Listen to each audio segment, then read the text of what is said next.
नमस्कार दोस्तों।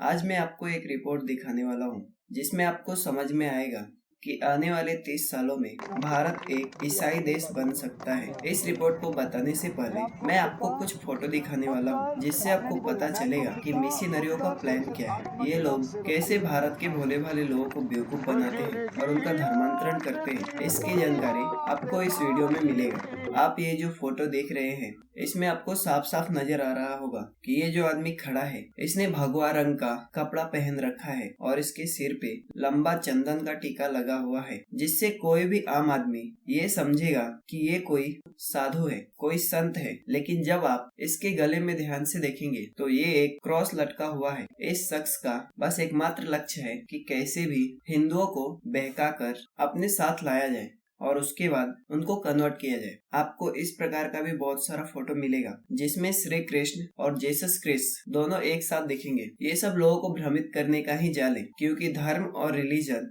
दोनों अलग अलग है, ना कि एक। आपको इस प्रकार का सभा भी देखने को मिल सकता है जहाँ पर लगेगा कोई हिंदू सभा हो रही है, लेकिन ये भी ईसाइयों का एक प्रोपेगेंडा है। आप ये देख सकते हैं, ये शख्स जो रुद्राक्ष पहना हुआ है इसके गले के नीचे क्रॉस लटका हुआ है। ये सीधा सीधा उन लोगों को मैसेज देना है कि मैं भी हिंदू जैसा ही हूँ, लेकिन इसका मकसद केवल लोगों को बेवकूफ बनाकर ईसाई रिलीजन में धर्मांतरण करना है। इस प्रकार का कन्वर्जन भी आपको बहुत जगह पे देखने को मिल सकता है। जब आप मिशनरियों के बारे में स्टडी करेंगे तब आपको समझ में आएगा कि ये लोग बिना किसी प्लान के कोई काम नहीं करते। इनकी प्लानिंग इन फोटो में आपने देखा होगा। आज मैं इनकी प्लानिंग को एक्सपोज करने वाला हूँ। मिशनरियों का प्लान आजकल 3 स्टेज में चल रहा है, जिसमें पहला है इनकल्चुरेशन अर्थात संस्कृतिकरण। इस स्टेज में ये लोग जहाँ जाते हैं वहाँ की भाषा और संस्कृति में ईसाइयों के एजेंडा को मिक्स करते हैं। दूसरा स्टेज है एक्सपांशन अर्थात विस्तार। इसमें लाउड स्पीकर के द्वारा खुलेआम लोगों की भीड़ को इकट्ठा किया जाता है, उनको बरगलाया जाता है और उनका धर्मांतरण किया जाता है।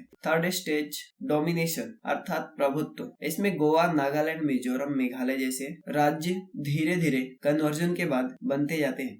एक एक करके हम तीनों स्टेजों के बारे में स्टडी करते हैं। अंग्रेजी भाषा का शब्द इनकल्चुरेशन अर्थात संस्कृतिकरण, इस शब्द का प्रयोग ईसाई समाज में अनेकों शताब्दियों से चल रहा है। सदियों पहले ईसाई पादरियों ने ईसाईयत को बढ़ावा देने के लिए संस्कृतिकरण रूपी योजना का प्रयोग करना आरंभ किया था। इसे हम साधारण भाषा में समझने का प्रयास करते हैं। प्रथम चरण में एक बाग में पहले एक छोटा सा बरगद का पौधा लगाया जाता है। वह अपने अस्तित्व के लिए संघर्ष करता हुआ किसी प्रकार से अपनी रक्षा कर आगे बढ़ता है। उस समय वह बहुत छोटा होने के कारण अन्य पौधों के मध्य अलग थलग सा नहीं दिखता।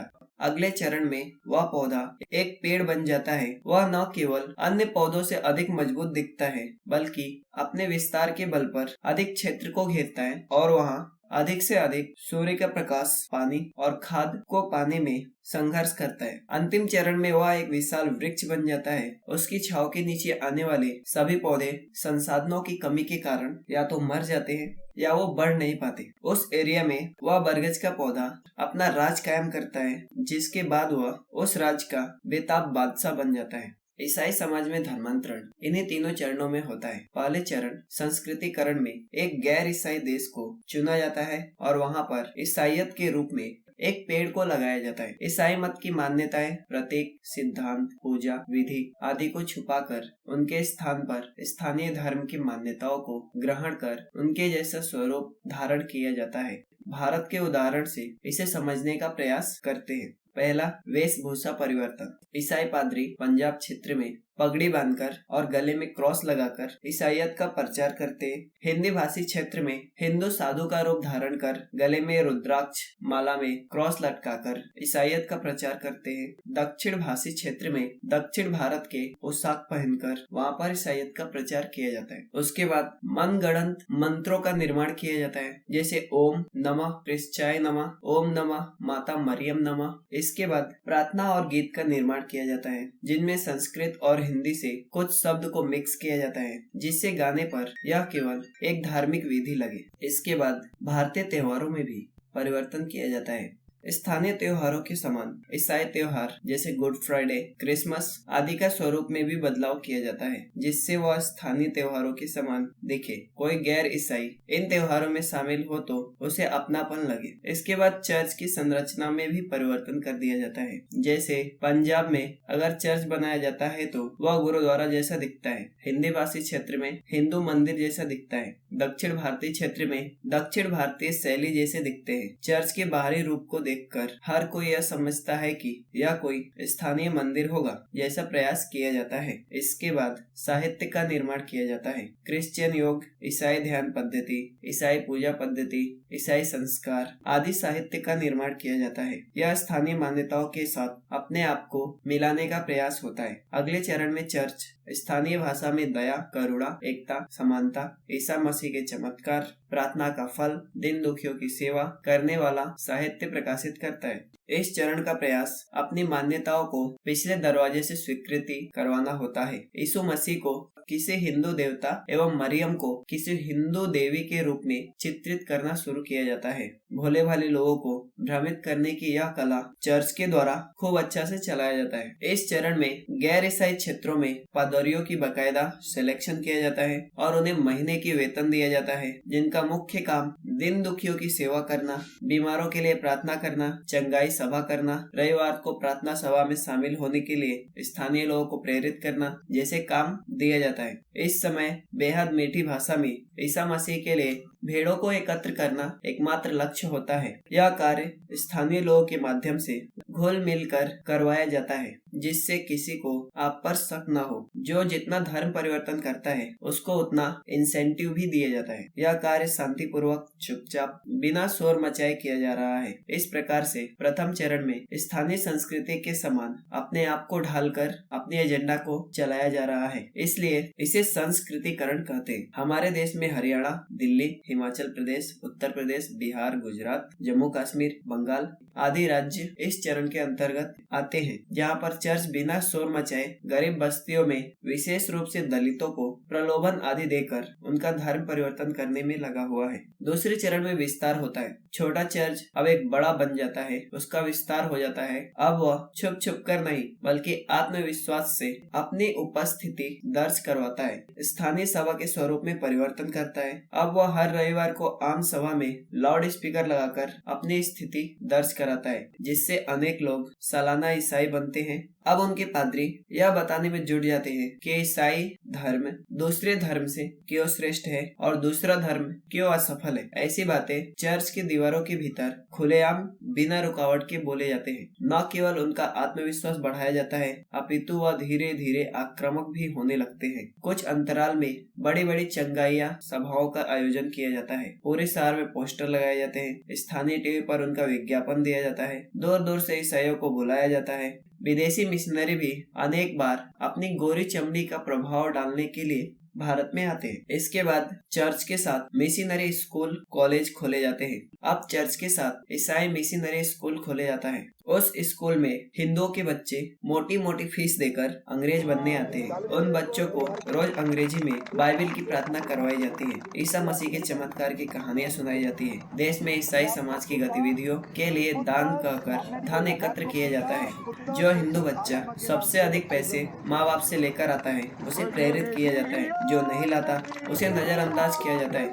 कुल मिलाकर इन ईसाई कॉन्वेंट स्कूल से निकले बच्चे या तो नास्तिक होते हैं, या ईसाई धर्म को मानने वाले होते हैं, या फिर हिंदू धर्म की मान्यताओं से घृणा करने वाले अवश्य बन जाते हैं। इसे आप अपना जूता अपना सिर भी कह सकते हैं। तीसरा नंबर, इसके बाद बिजनेस मॉडल को अपनाया जाता है, जिसमें चर्च अब अपने धर्म के लोगों को जो कन्वर्टेड होते हैं उनको रोजगार देने लगता है। जैसे चर्च में शिक्षा, स्वास्थ्य, अनाथालय, एनजीओ आदि के नाम पर विभिन्न उपक्रम शुरू किया जाता है। चपरासी, वाहन चालक से लेकर अध्यापक, नर्स से लेकर अस्पताल कर्मचारी, प्रचारक से लेकर पादरी की नौकरियों में सिलेक्शन होता है। कुल मिलाकर यह एक बिजनेस मॉडल जैसा खेल होता है। धर्म परिवर्तित व्यक्ति को इस प्रकार से चर्च पर निर्भर कर दिया जाता है कि अब वह उसे ना चाहते हुए भी चर्च की नौकरी छोड़ नहीं सकता, अन्यथा वह भूखे मरेगा, जिससे धर्म परिवर्तित व्यक्ति वापस अपने धर्म में जाने के बारे में भी ना सोच पाए। यह मॉडल विश्व के अनेक स्थानों पर आजमाया जा चुका है। इस दूसरे चरण में तमिलनाडु, कर्नाटक,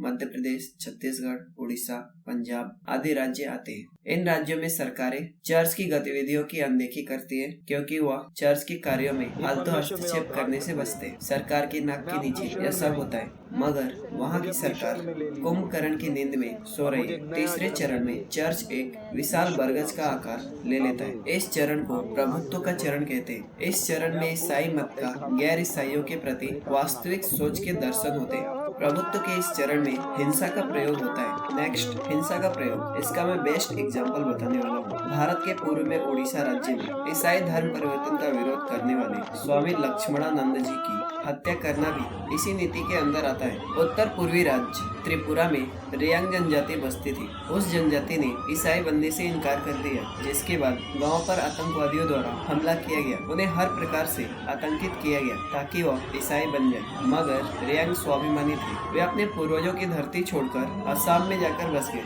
मगर धर्म परिवर्तन से इनकार कर दिया। इस बात का दुख है कि कोई भी मानवाधिकार संगठन ईसाइयों के इस अत्याचार का सार्वजनिक मंच से कभी निंदा नहीं किया। नंबर 2, सरकार पर दबाव। कन्वर्जन से ईसाइयों की जनसंख्या बढ़ने के कारण वो एक वोट बैंक बन जाते हैं, जिसके कारण चुनाव के दौरान बड़ी बड़ी राजनीतिक पार्टियां भी ईसाई सब के चक्कर लगाती है। बहुत कम लोग जानते हैं कि देश के पूर्व प्रधानमंत्री राजीव गांधी ने मिजोरम में भारतीय संविधान के स्थान पर बाइबिल के अनुसार राज्य चलाने की अनुमति प्रदान की थी। पंजाब जैसे राज्य में सरकार द्वारा धर्म परिवर्तित ईसाइयों के लिए सरकारी नौकरी में 1% आरक्षण की व्यवस्था की है। केरल और उत्तर पूर्वी राज्य में राजनीतिक पार्टियों के टिकट वितरण में ईसाई बहुल इलाकों में चर्च की भूमिका सार्वजनिक है। गोवा जैसे राज्य में कैथोलिक चर्च के समक्ष बीजेपी जैसी बड़ी पार्टियां भी बीफ के मुद्दों पर चुप्पी धारण कर लेती है। तमिलनाडु में तत्कालीन मुख्यमंत्री जयललिता द्वारा पहले धर्म परिवर्तन के विरोध में कानून बनाने,